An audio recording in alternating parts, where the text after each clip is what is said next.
Assalamualaikum warahmatullahi wabarakatuh. Selamat pagi anak-anak yang salih dan salihah. Bagaimana kabarnya hari ini? Sudah siap untuk belajar?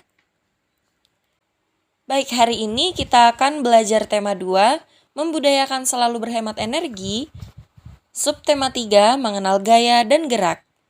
Selamat belajar. Anak-anak yang salih dan salihah, ayo belajar gaya gravitasi.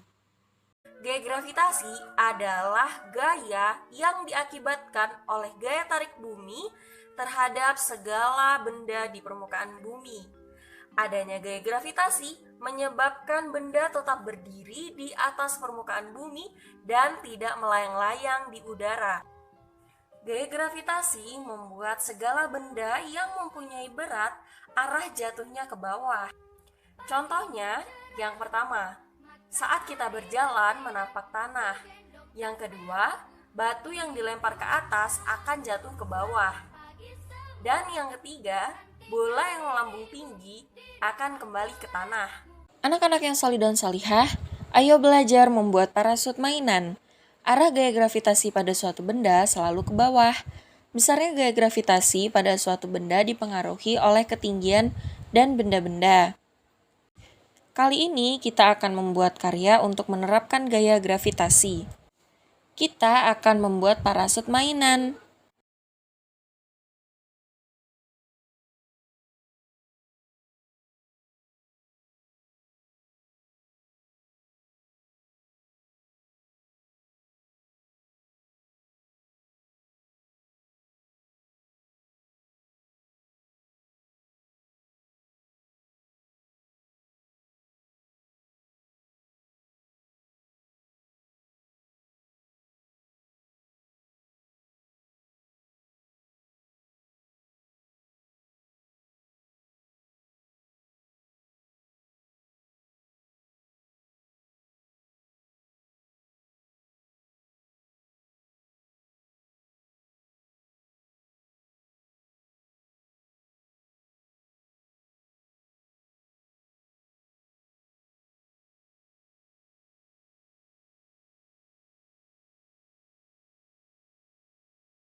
Anak-anak yang salih dan salihah, selanjutnya kita akan belajar unsur-unsur cerita.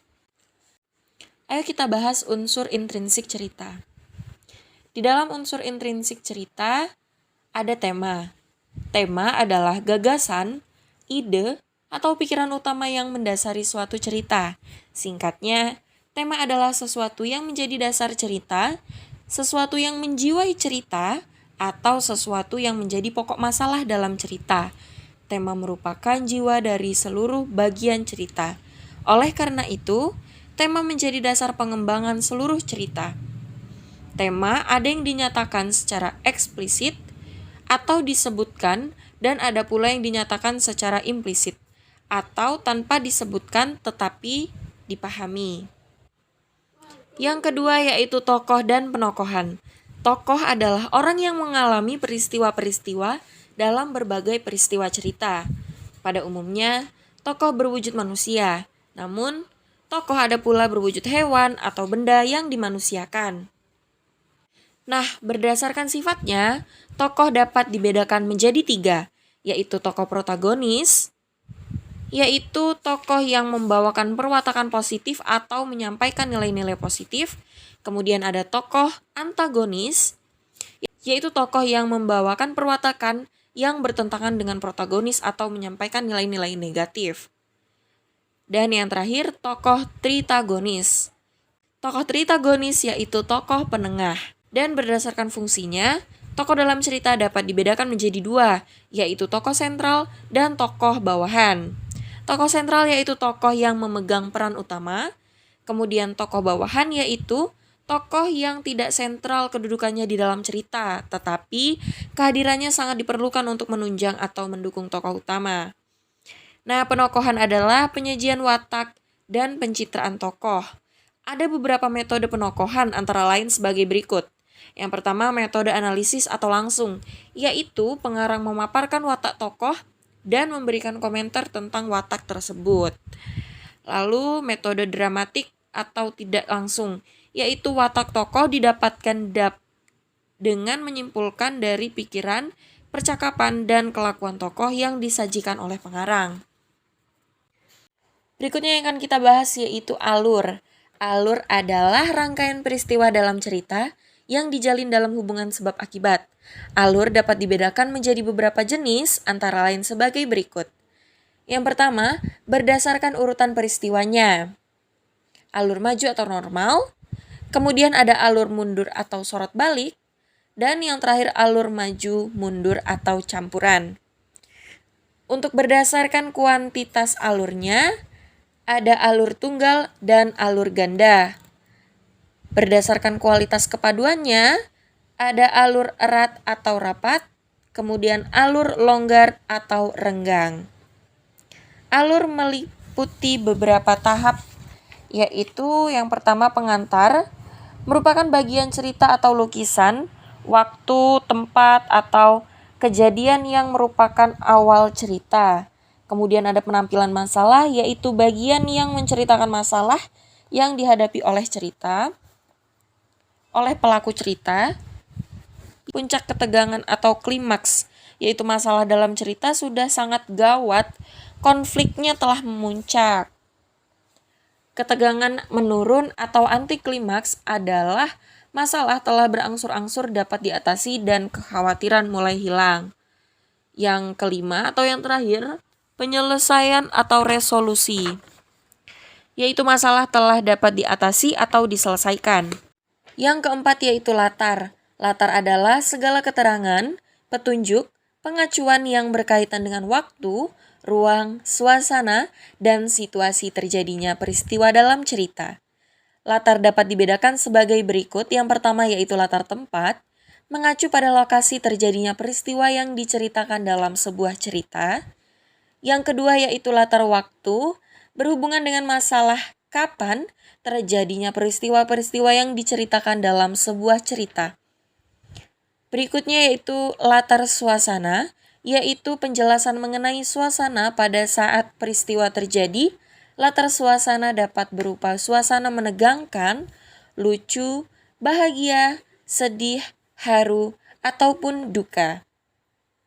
Yang keempat atau yang terakhir yaitu latar sosial, mengacu pada hal-hal yang berhubungan dengan perilaku sosial masyarakat di suatu tempat yang diceritakan. Latar sosial bisa mencakup kebiasaan hidup, adat istiadat, tradisi, keyakinan, pandangan hidup, cara berpikir dan bersikap, serta status sosial. Berikutnya yaitu sudut pandang atau point of view, yaitu posisi pengarang dalam membawakan cerita. Posisi pengarang ini terdiri atas dua macam, yaitu berperan langsung sebagai tokoh yang terlibat dalam cerita yang bersangkutan, dan hanya sebagai pihak ketiga yang berperan sebagai pengamat. Yang terakhir yaitu amanat. Amanat adalah ajaran moral atau pesan yang ingin disampaikan oleh pengarang melalui karyanya. Sebagaimana tema, amanat dapat disampaikan secara implisit, yaitu dengan cara memberikan ajuan moral atau pesan dalam tingkah laku atau peristiwa yang terjadi pada tokoh menjelang cerita akhir, dan dapat pula disampaikan secara eksplisit, yaitu dengan penyampaian seruan, saran, peringatan, nasihat, anjuran, atau larangan yang berhubungan dengan gagasan utama cerita. Nah, anak-anak yang solih dan solihah, selanjutnya kita akan membahas unsur ekstrinsik cerita. Unsur ekstrinsik cerita adalah segala faktor luar yang melatar belakangi penciptaan karya sastra Ia merupakan milik subjektif pengarang yang bisa berupa kondisi sosial, motivasi, serta tendensi yang mendorong dan memengaruhi kepengarangan seseorang. Unsur-unsur ekstrinsik itu dapat meliputi yang pertama yaitu tradisi dan nilai-nilai, berikutnya struktur kehidupan sosial, yang ketiga keyakinan dan pandangan hidup, kemudian suasana politik, yang kelima lingkungan hidup, dan yang terakhir agama dan sebagainya. Anak-anak yang solih dan solihah, ayo belajar cara berinteraksi dengan orang lain di sekolah. Kita selalu berinteraksi dengan orang lain, baik di rumah maupun di sekolah. Di sekolah kita memiliki teman-teman sekolah, baik yang satu kelas maupun yang tidak satu kelas. Tidak semua teman sekolah sama, mereka memiliki perbedaan. Ada yang naik sepeda, ada yang berjalan kaki, ada pula yang diantar menggunakan mobil oleh orang tuanya ke sekolah, ada yang gemuk ataupun kurus, tinggi ataupun pendek, berkulit kuning atau berkulit hitam, dan perbedaan lainnya. Semua perbedaan itu adalah hal yang wajar. Perbedaan bukanlah alasan untuk tidak berteman. Dalam berinteraksi dengan teman, kita tidak boleh membeda-bedakan satu sama lain. Semuanya adalah teman, dengan saling menghargai, menghormati, tolong-menolong, dan bekerja sama dalam kebaikan. Beberapa bentuk interaksi dengan teman di sekolah antara lain sebagai berikut. Yang pertama, kerjasama dalam mengerjakan tugas kelompok yang diberikan oleh guru. Tugas kelompok harus dikerjakan secara kelompok. Betul apa betul? Anak-anak dalam satu kelompok harus saling membantu dan bekerja sama. Tidak boleh ada sikap menang sendiri. Yang kedua, melakukan diskusi dengan teman dalam satu kelompok. Dalam diskusi, anak-anak saling berinteraksi satu sama lain. Setiap anak boleh mengutarakan pendapatnya. Mereka harus saling menghargai pendapat teman dan saling bekerja sama. Dari hasil diskusi akan ditemukan jalan keluar masalah dan kesimpulan. Yang ketiga, melakukan piket kebersihan di kelas bersama teman regu piket. Anggota regu piket saling bekerja sama untuk membersihkan kelas. Ada yang menyapu, membersihkan meja dan kursi, menata ruang kelas, serta ada yang membuang sampah. Regu piket tidak boleh malas. Mereka melaksanakan tugas masing-masing dengan tertib sehingga ruang kelas tampak bersih, rapi, dan indah. Yang keempat, bermain bersama pada saat istirahat. Jam istirahat berbunyi. Anak-anak kelas 4 segera keluar kelas untuk beristirahat. Namun, ada beberapa yang tinggal di kelas karena mereka sudah membawa bekal dari rumah. Ada yang pergi ke kantin sekolah untuk jajan, ada yang bermain di lapangan sekolah. Anak laki-laki bermain sepak bola, sedangkan anak perempuan bermain bekel di teras sekolah. Mereka tertawa gembira dalam bermain. Diperlukan kerjasama yang baik dengan teman. Dalam permainan, ada yang menang dan ada yang kalah. Mereka rukun bermain bersama dengan riang gembira. Nah anak-anak, sampai di sini pembelajaran kita pada hari ini. Wassalamualaikum warahmatullahi wabarakatuh.